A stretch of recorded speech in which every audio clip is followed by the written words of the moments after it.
I was in a car accident and covered in bandages. I felt pain all over my body and was mentally pushed to the limit. I never expected to end up like this. What pushed my heart to rock bottom in such a situation was none other than my husband. Huh? Accident? You were careless, weren't you? Don't say it like that, please. Anyway, I was in the hospital for a while and I wanted you to bring me a change of clothes. Why me? Who even said you can go to the hospital in the first place? Huh? What do you mean? Don't slack off on household chores just because you're injured. Crawl back home if you have to.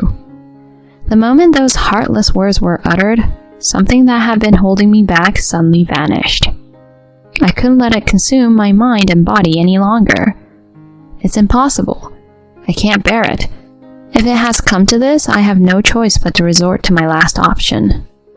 In order to carry out the plan, I returned home covered in bandages, completely unaware of the unforeseen events that awaited me thereafter. My name is Fiona, and I'm 30 years old. I work for a fairly prominent pharmaceutical company in the industry. Back when I was job hunting, I fought desperately to get into this company. The work is certainly not easy, but it's equally rewarding, and the benefits are substantial. In recent years, we've had a year-round busy season due to the outbreak of a new virus. The sole reason I've been able to keep going in those days is because my husband, Philip, is there with me. Philip and I were members of the same pop music club. We were just friends at the time. However, after becoming working adults, we reunited at a club alumni gathering and hit it off. During our student days, I couldn't imagine being in a relationship with him. But becoming working adults can change your senses and values, I suppose. The time I spent with Philip was invaluable in allowing me to be myself. While the new virus was spreading and everyone was anxious, we got married. We thought we'd support each other and live without giving up for a lifetime. Or so I believed. However, those feelings gradually started to fade away. We're approaching our second year of marriage. I can't honestly say that our relationship as a married couple is in good shape. When did it all turn into this? Looking back, it feels like it started with something trivial. It was about 6 months ago that I began to feel uncomfortable with my husband's attitude. As my overtime continued and I couldn't spend time on household chores, my husband said this to me. Fiona, can't you come home a bit earlier? I finally came home after 10 p.m. after working in overtime. I was exhausted, both physically and mentally, and my husband's words really got to me. However, I knew I shouldn't let my emotions get the better of me. So, after taking a deep breath and looking straight at my husband, I honestly expressed my feelings. I want to come home earlier if I could. But, as I mentioned before, the current circumstances are tough, and work is really busy. But does that mean you should prioritize work over our family every single day? Lately, you haven't even had a proper dinner. I've already apologized for that, haven't I? You said you understood. There's still a limit to everything. You've been relying on deliveries every day lately, and you haven't even had time for a bath when you get home. If you're going to complain so much, then couldn't you help out a bit, Philip? I'm not a housemaid. We're a married couple, so a little...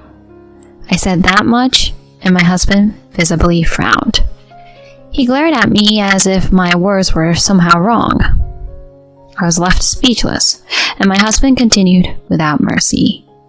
Marriage doesn't have anything to do with it. Since your position is wife, it's your job to take care of the house. What's that supposed to mean?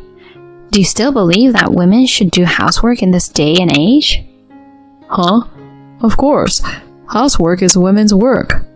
My mom has been doing it for ages. Your mother was a stay-at-home mom, right? I worked just like you, Philip, remember?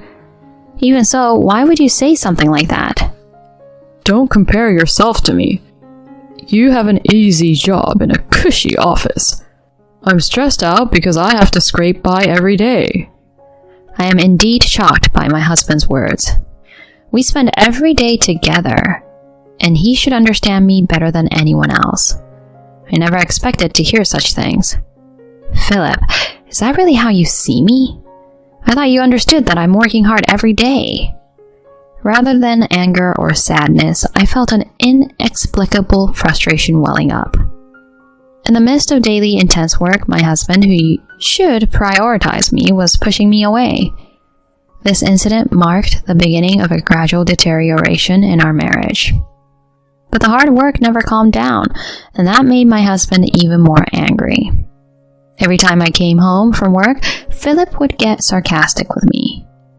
Don't pretend to be busy when you're not doing much work anyway. Maybe you're actually having an affair. You can't even do the housework, and you're a lousy wife for prioritizing work. And so on. I would return home exhausted from work, only to face my husband's harsh words. His words became weapons that tore through my emotions, and my heart was undeniably wearing down.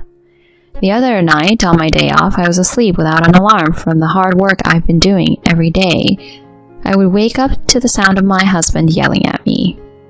Hey, it's already past 8 o'clock. How long do you plan to sleep? My husband forcefully pulled back the covers and showered me with harsh words from above. I, on the other hand, had been working hard for a while and was not feeling well. I lay there and softly addressed my husband. Sorry, Philip. I'm not feeling well, so I'd like to rest today. Huh? Even on a weekday, you're not doing housework, and now you want to slack off on the weekend? Slack off? I'm just unable to do much on weekdays because of my job, right? Besides, I do the minimum, like washing dishes and laundry. What about cleaning? The fridge is empty. I usually catch up on those things on the weekend. I'll get a good rest today and do them properly tomorrow. Huh? Using work as an excuse to neglect household chores? You're a lazy wife. What? I can't help but let out a voice like that when my husband makes a heartless comment. No matter how much he doesn't like me, would he say that much to his wife? Even I was shocked by this. No, I might have felt more anger and disbelief than shock. Despite being equals as a married couple, my husband criticized me, and I was thoroughly fed up with it. Eventually, he woke me up, and I had to do the housework. Due to my poor health, I pushed myself to the limit, both physically and mentally, to complete the chores. I had reached the limit of my patience with married life with my husband. On this day, as usual, with my work keeping me busy and my mind and body not getting enough rest, I made my way to the office with unsteady steps. Then, from behind me, I heard a cry. Watch out! Huh? By the time I realized, it was already too late. I had collided with a car that ran a red light and was forcefully thrown to the ground. Ouch! My consciousness remained, but my vision was blurry. I could see people gathering around, but I couldn't make out what they were saying. I had just been in a car accident.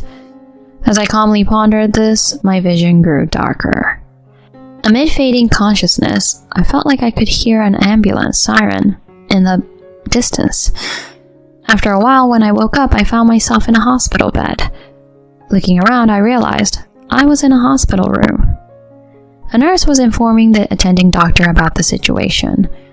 I was hit by a car that ran a red light, and the impact knocked me to the ground. I had lost consciousness. Fortunately, there were no broken bones, just some bruises and sprains. My body was wrapped in bandages all over, and I was in pain from the impact, but I could still move to some extent. The doctor mentioned that I was fortunate that it hadn't been more severe, and I couldn't help but feel grateful for my luck. When I checked my smartphone, I saw multiple missed calls from my colleagues. I immediately returned the calls and explained the situation. During this, I couldn't help but wonder why there had been no contact from my husband.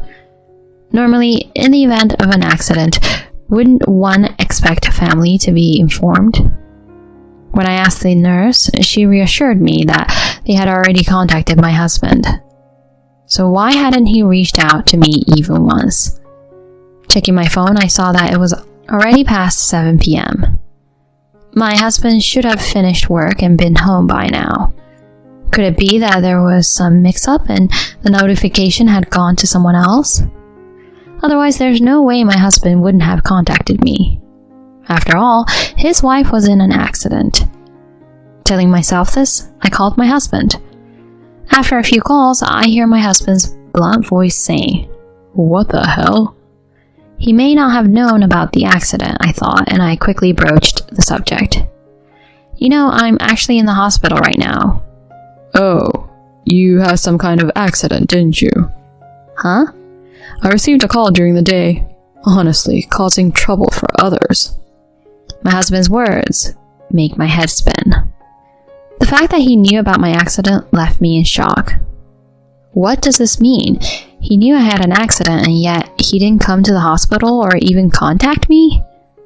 Certainly, when one hears that their family has been in an accident, it's natural for anyone to panic and lose their composure. Still, I used to think that in such a situation, one would desperately try to maintain their composure and rush to the hospital, praying for safety. But the reality was different. Well, not just reality. It's more accurate to say that my husband was different. He didn't seem worried about my accident at all, as if it were someone else's matter. That's not all. He even went as far as saying that I'm causing trouble for others.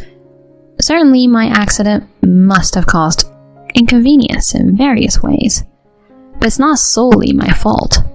I felt like everything was being blamed on me and found myself responding in a strong manner. Why are you behaving like that when you know your own wife had an accident? Huh? Accident? You were careless, weren't you? Don't say it like that, please. Anyway, I was in the hospital for a while and I wanted you to bring me a change of clothes. Why me? Who even said you can go to the hospital in the first place? Huh? I couldn't understand the meaning of my husband's words, and a foolish voice escaped from me. What do you mean? In response to my question, my husband said confidently, You still don't get it? You getting into an accident is a big nuisance to me too. Nuisance? Don't slack off on household chores just because of a minor injury. Crawl back home if you have to. The moment those heartless words were uttered, something that had been holding me back suddenly vanished. I couldn't let it consume my mind and body any longer. I can't take it anymore. If it has come to this, I have no choice but to resort to my last option. All right, I'll come back tomorrow morning. When I said that, my husband from the other end of the phone said, Buy some alcohol on your way back, he said, dismissing me. After that, You must absolutely come back tomorrow. If you lie, I'll make you quit your job. Messages with a threatening tone like these were sent.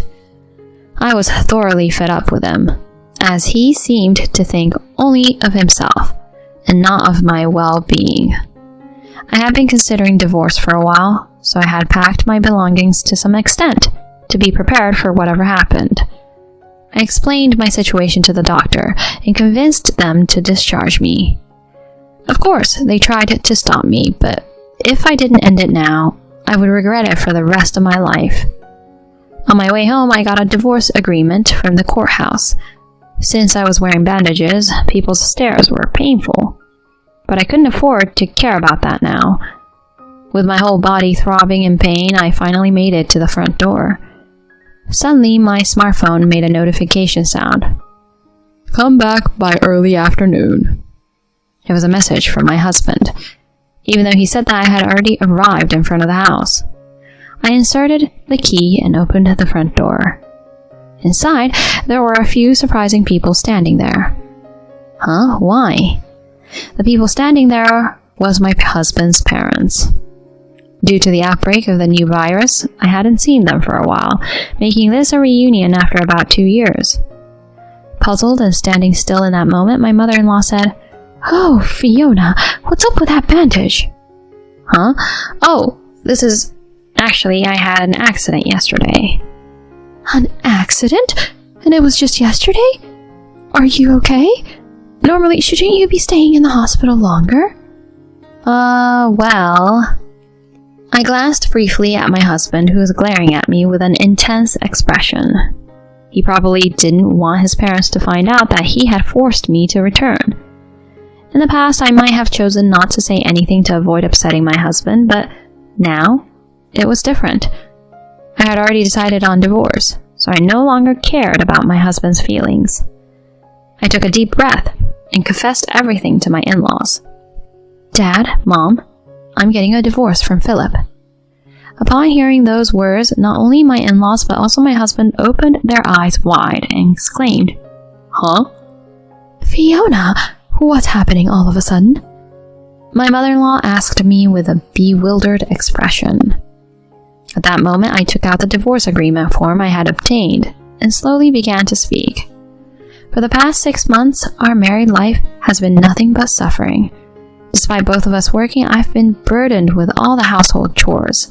When I wasn't feeling well and just wanted to rest, he would yell at me. What? Are you serious? Philip would do such a thing? That's not all. The reason I came back today is because Philip told me to crawl back home. What? Philip? Did you really say that to her? Confronted by my mother-in-law, my husband showed a startled expression and quickly put on a forced smile to begin justifying himself desperately. What are you talking about, Mom? There's no way I would do something like that, right? So what then? Are you saying that Fiona is lying? That's right. You think I'm the kind of person who would do something that terrible? My husband seemed to think that he could somehow get his parents on his side, but it was all in vain.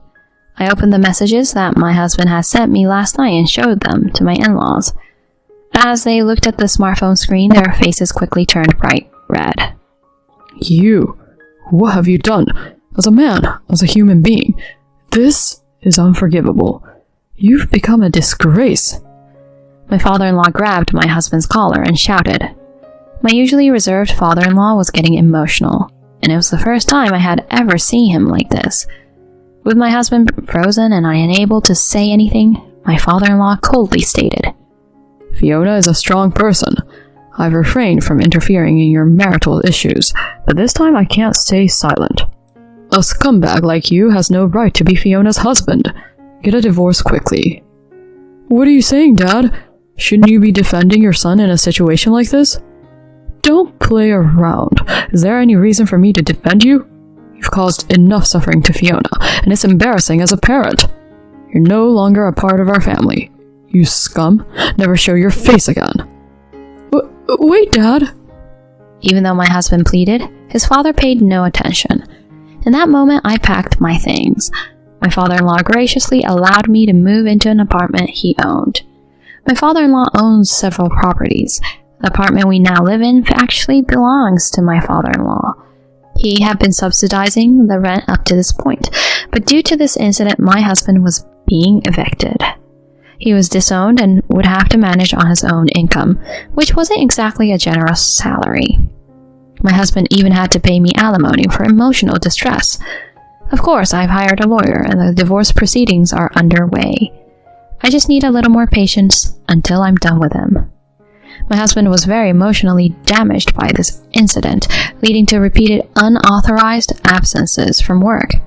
It seemed he was on the brink of losing his job and his ability to support himself. From my point of view, it doesn't matter anymore. Whatever life he leads is no longer my concern. I wanted him to suffer at least as much as he had made me suffer, if not more. On the other hand, I was living a peaceful life in the apartment my father-in-law provided. He told me I didn't need to pay rent, but I felt it was only fair to pay half. I planned to move out once things had settled, and I was back on my feet. Until then, I would allow myself to rely on my father-in-law's kindness. I hadn't been able to build a good relationship with my husband, but thanks to meeting him, I had the opportunity to meet wonderful in-laws. I was grateful for this connection and hoped to lead a life that I could be content with from now on.